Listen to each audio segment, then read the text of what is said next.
Bonjour à tous, donc aujourd'hui je vais vous montrer comment créer deux masques de luminance pour travailler donc sur votre image, notamment au niveau du contraste, de la netteté et ce genre de choses. Alors pour ça j'ai choisi la nébuleuse de la lagune et donc au niveau de cette nébuleuse j'ai uniquement une couche H et O. Donc ce qu'on va faire c'est qu'on va créer déjà notre image de luminance en additionnant ces deux images. Enfin, quand je dis en additionnant, c'est en prenant le maximum de signal qu'on a sur ces deux images. Voilà. Donc pour ça, j'utilise la formule Pixelmath où je demande le maximum de signal sur le H, sur le O, sur le S. Alors vu que j'ai pas de S, je le retire. Attention donc aux parenthèses, faut bien prendre le maximum de tout ça. Et je viens créer mon image de luminance. Donc là voilà. J'ai pris le maximum de signal sur ces deux images. Au niveau de mon image de luminance, donc maintenant je vais devoir créer deux masques. Alors en fait pour travailler donc sur le contraste ou la netteté, il y en a qui préfèrent faire une méthode starless, où là donc on vient retirer toutes les étoiles, et à partir de ce moment-là, on peut travailler tranquillement sur la nébuleuse et réintégrer les étoiles par la suite. Donc pour le starless, on avait déjà donné une méthode qui fonctionnait donc avec le Star Mask, où on venait l'inverser et faire au niveau des process, c'était Defect Map. Je ne sais pas si vous vous souvenez. Alors il y a un autre petit utilitaire que beaucoup utilisent maintenant qui est StarNet++, qui vous permet donc sans aucun masque de venir retirer les étoiles. Donc à vous de voir après si vous voulez faire de cette manière. Sinon donc moi je procède d'une autre manière. Alors pour ça donc je vais vous montrer le résultat qu'on peut avoir avec deux masques de luminance différents. Le premier, on vient faire Range Selection. Là-dessus, donc, je vais quand même revenir sur mon image. Ce que je veux au niveau de la structure. Alors là, je veux travailler bien au niveau de cette structure-là, ici, qui est quand même la plus brillante. On va même intégrer cette partie-là. Par contre, on n'est pas obligé de travailler trop sur ici les petites structures avoisinantes là. Donc à voir si on les intègre ou pas dans le signal. Alors, je mets screening pour voir mon image. Et donc là, je vais bouger Lower Limit. Lower Limit, ça me permet de venir donc masquer d'abord les noirs. Alors les noirs, quand vous passez ici, je vais vous montrer sur la vraie image.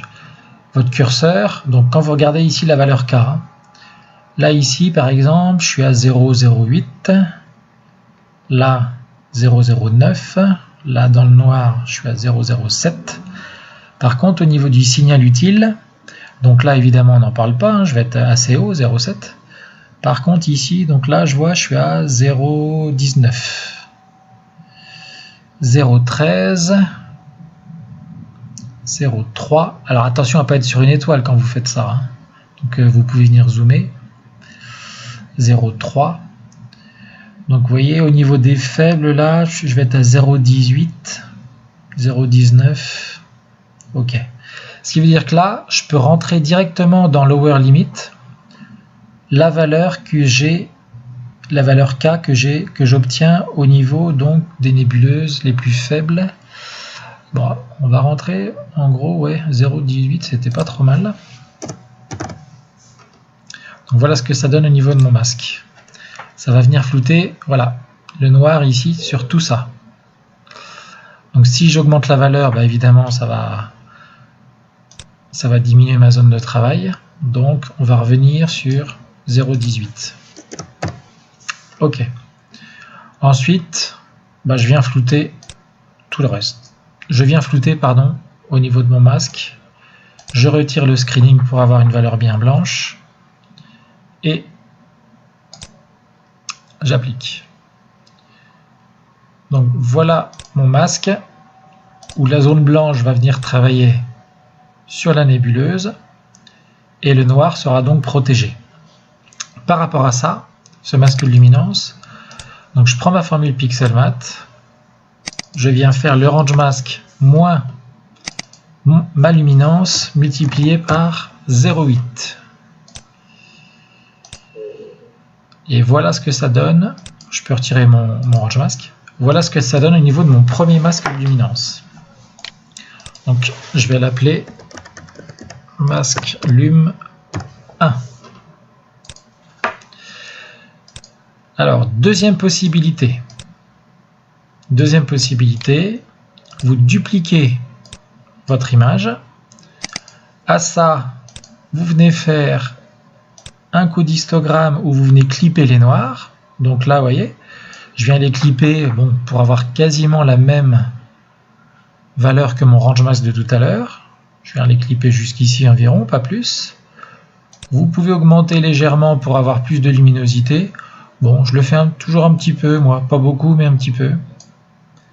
Et vous venez l'appliquer sur l'image. Le problème là, c'est que les étoiles ne sont pas protégées. Donc, le pixel mat, je viens faire ma luminance clone moins, là, donc là, le full star mask, ou le star mask, c'est bon, j'avais fait les deux, je vais laisser le star mask, le full, c'était le même. Hein. Et je viens l'appliquer, voilà. Alors d'où la nécessité, et je reviens pas là plus long dessus parce qu'on avait fait des tutos concernant comment faire les star masks, d'où la nécessité d'avoir quand même des star masks qui soient vraiment bien faits.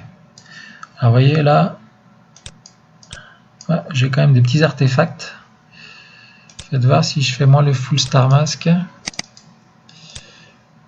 Alors je vais prendre l'intégration. Moins le full, j'avais dû. Ouais, c'est mieux. Bon. Et bon, on va prendre le full star mask comme exemple. Hop. Donc voilà mon autre image qu'on va appeler masque lum 2. Alors, au niveau des process, je vais vous montrer ceux que j'utilise souvent et que j'aime bien pour faire ressortir. Donc,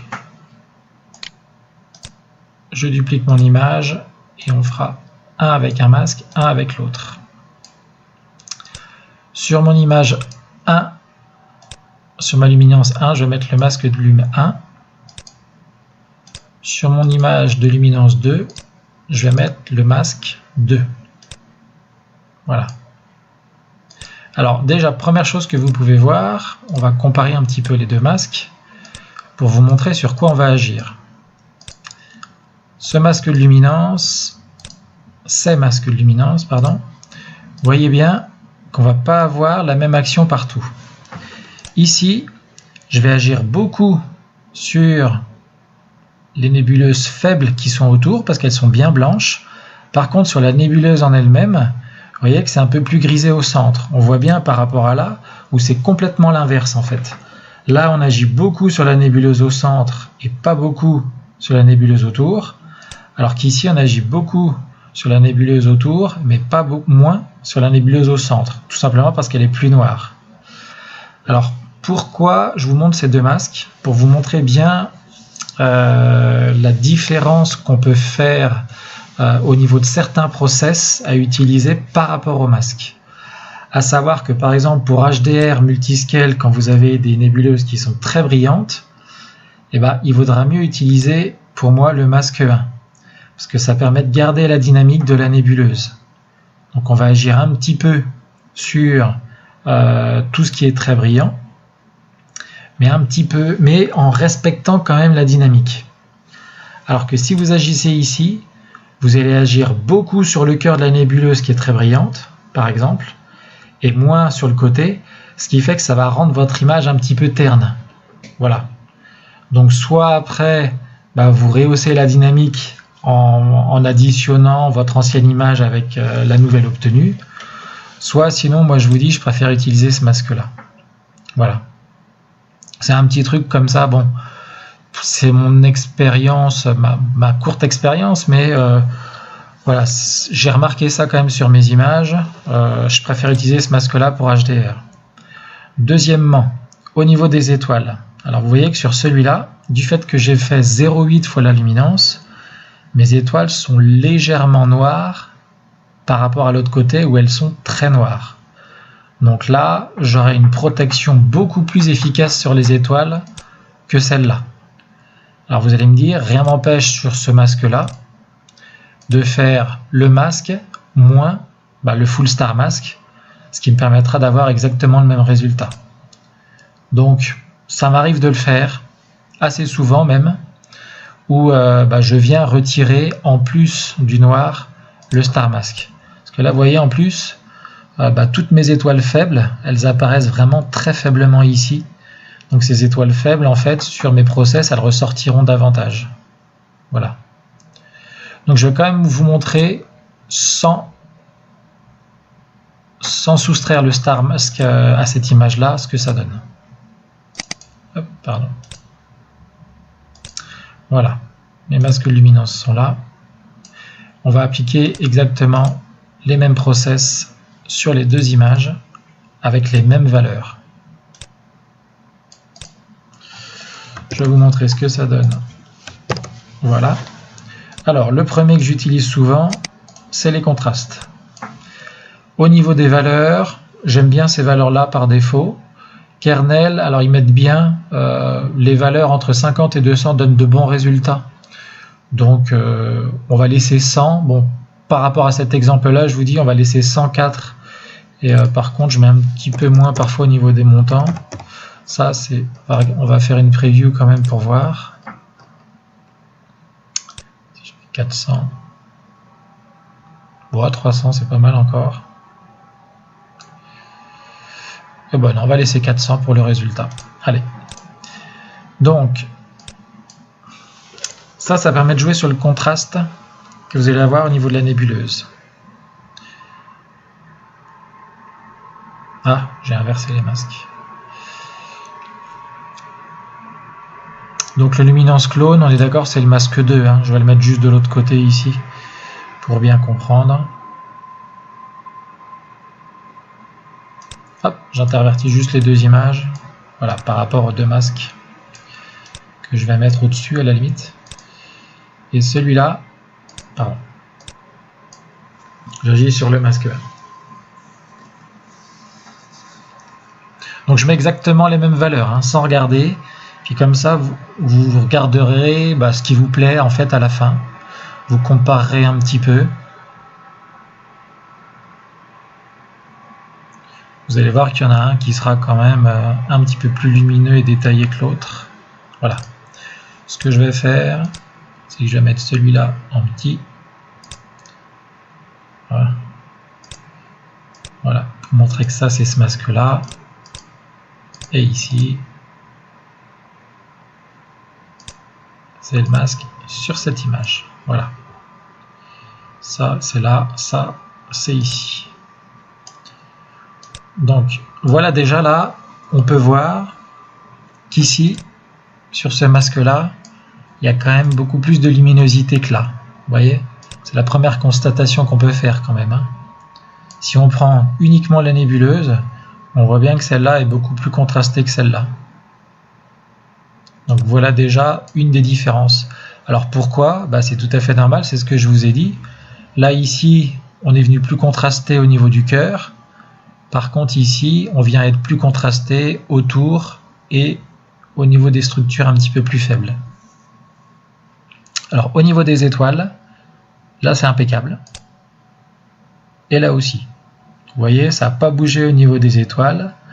Il n'y a pas de tour un petit peu soit trop blanc, soit trop noir sur lequel il faudrait faire du de-ringing dans ces cas-là. Alors, au niveau de la netteté, alors là, c'est des valeurs basiques qui fonctionnent bien. C'est pour ça que je les applique comme ça. Maintenant, normalement, il faut faire des tests. Hein. Il faut ouvrir une preview pour voir ce que ça donne. La netteté, donc ça va rien changer. Au niveau des étoiles, non plus.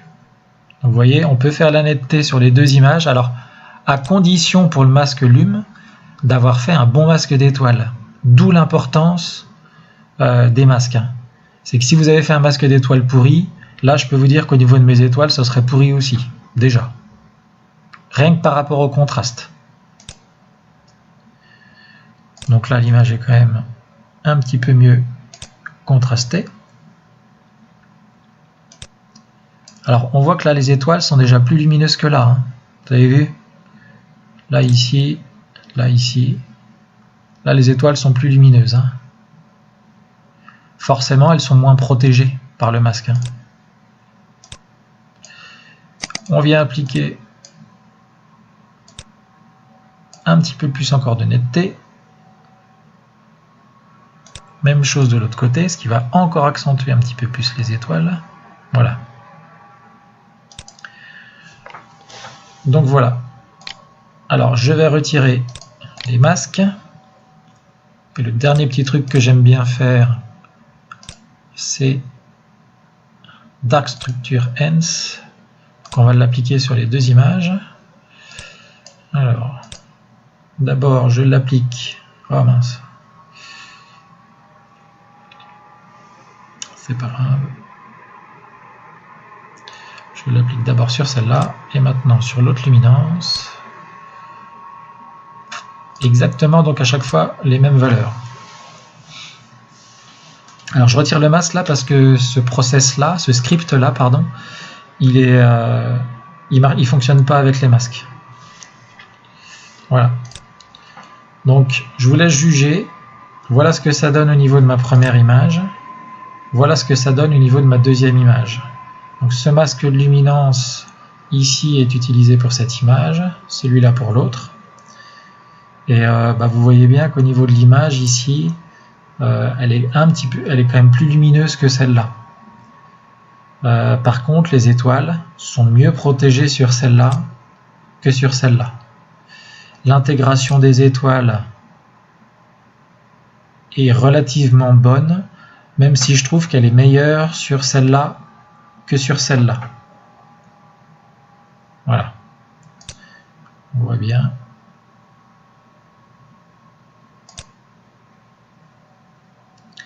Donc après, à vous de choisir le masque que vous voulez utiliser en fonction des process que vous allez appliquer, à savoir donc celui-là, Local Histogram Equalization, la netteté optimisée, On-Sharp, enfin tout ça c'est les masques, et puis HDR aussi.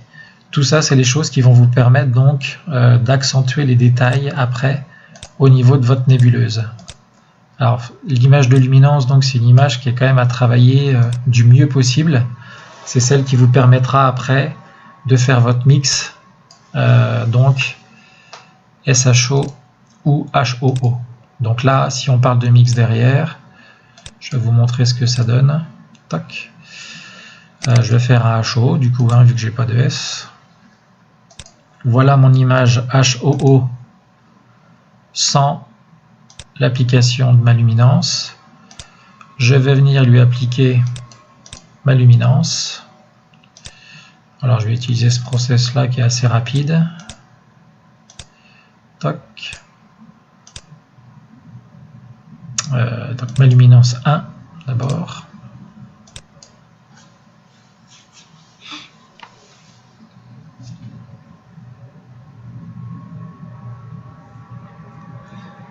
Alors normalement cette image là elle est à travailler un petit peu avant, à savoir au niveau de la couleur, donc la colorimétrie, au niveau aussi des étoiles. Moi je remets déjà la couleur des étoiles normales en HO. Pareil, ça avait fait l'objet d'un tuto que vous pourrez aller voir. Et une fois que vous avez travaillé votre image aussi au niveau du fond de ciel, bon même si là le fond de ciel, vu que j'ai fait un HO normal, le fond de ciel n'est pas trop mal. Donc voilà ce que ça donne sur cette image de luminance 1. C'est celle-là qu'on est venu appliquer sur cette image. Voilà. Et maintenant, on va refaire du HO. Et on va venir lui appliquer. Alors, celle-là, on va la mettre là. Celle-là, je vais la mettre au-dessus de l'autre. Pareil.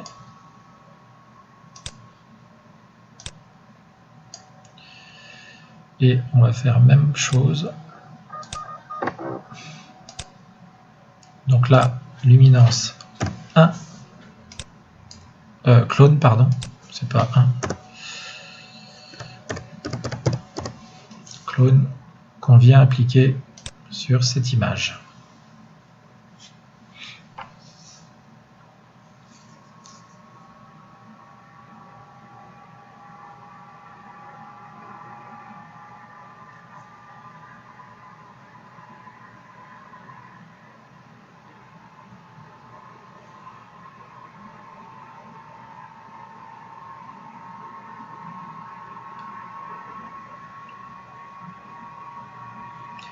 Donc après, à vous de voir au niveau de votre image ce que vous préférez. Est-ce que vous préférez la détailler vraiment sur l'intégralité de la structure et aussi des toutes petites volutes faibles, ou est-ce que vous voulez accentuer vraiment les détails sur la nébuleuse en elle-même?